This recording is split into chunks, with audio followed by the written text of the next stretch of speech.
My name is Mark Kropczynski. I'm the executive chef at the U.S. Grant Hotel in San Diego. What I learned in culinary school was, yes, chef. I look for a can-do attitude.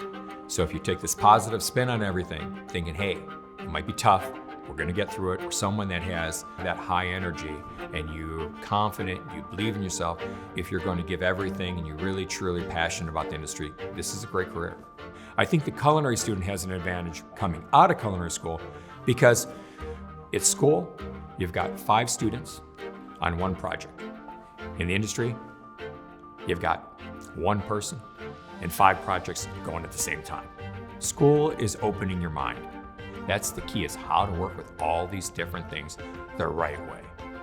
If I have 2 like candidates and everything were equal, I have to look at the culinary student that went to school and I'd say, God, he's got something invested in this.